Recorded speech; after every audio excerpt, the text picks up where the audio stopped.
So introducing the attraction and approach phase. So she has to be attracted to you in the first place, and you have to approach and interact with her. See, that's the thing. She's never going to, I'm not going to say never approach you. I have been approached before, but you cannot count on it. You cannot bank on that. Most women, again, when I say most women or many women, in my head, what I mean is 80%, give or take. You get it? Could be 90, could be 75, the majority. There's no way of quantifying this. So we're going to deal with generalities because we have to. And I'm going to try to cover as much of this as we can so that it's not confusing at all. It's totally straightforward. So here's what I'm starting with. This is in the appearance category, in the attraction category. This is kind of a surprising start. You should have a diet that does not cause gas, frankly. I've eaten all kind of things, and maybe you have a good constitution and you can digest things great. Then skip this list, don't worry about it. But if you are someone like myself who struggles with, gas at inappropriate times, I, in my 40s, got sick of that because girls do not find farting attractive, not at all. It will kill attraction. So find basically a gluten-free lifestyle, a low-carb lifestyle. It's going to make you look better. It's going to make you feel better. And so if you're doing a lot of junk food or foods that may not be junk, it may even be vegetables or like raw broccoli. But if it's causing you a lot of gas and you have to contain it all the whole time, it's not going to be very pleasant, and eventually it's going to seep out. I'm not going to harp on this too much, but I want you to have a diet that works, that keeps you steady, keeps you lean, keeps you healthy, and doesn't give you a lot of gas. It's an interesting way to start, isn't it? So, you must create friction, or no spark will happen. What does that mean? It's up to the man to create an initial spark. When you try to create a fire out in a campsite, you got to rub two stones together, okay? That's how a spark is created. So there are a lot of cases where you're going to need to create a spark, an initial spark, really fast if you want to have any chance with her. So in these cases, unless I'm going to give you an asterisk.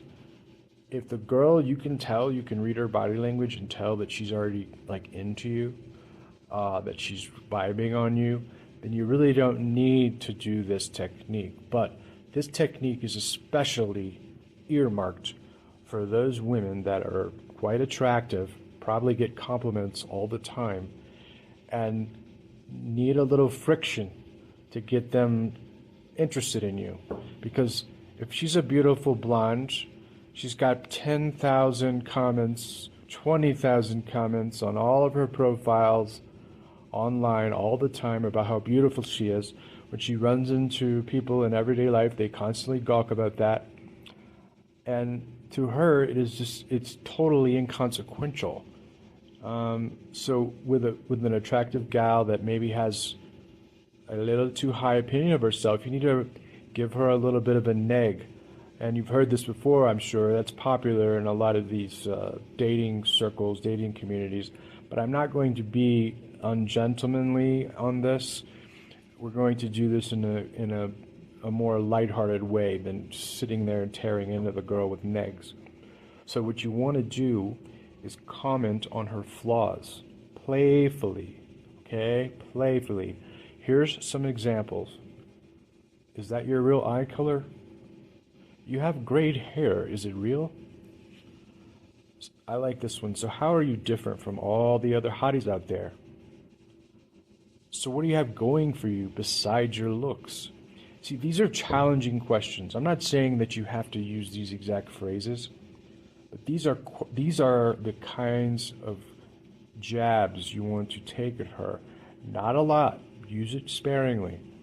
And when you say them, whatever it is, I would say be very perceptive of her. She may have a mole on her cheek. You could comment on how cute her mole looks. There's an art to this. I'm trying to teach you this art. But this is part of the art, okay? When you make a comment on her, trying to create a spark, a neg, do not apologize and do not say, just kidding, or the whole thing is ruined, okay? Take that to the bank. Now, continuing on with this, remember, give her a jab, not a knockout punch. Now, I'm telling you this from my own experience. I heard about this neg technique a long time ago, maybe even 20 years ago. I've experimented with it over the years, and I just happen to have one of these sharp tongues. I can actually break a girl down and make her cry or want to hit me or any of those things. I had, for many years, done this too hard. I gave her a knockout punch when she just needed a little playful jab. So I can't underscore this enough. I've even done it unconsciously in fairly recent memory with an ex-girlfriend that I had. And she was beautiful, but I asked her if she was really a woman before we became intimate. And boy, that really took the breath out of her.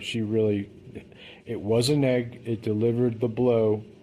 And yes, we did make love and have a relationship still in a friendship way.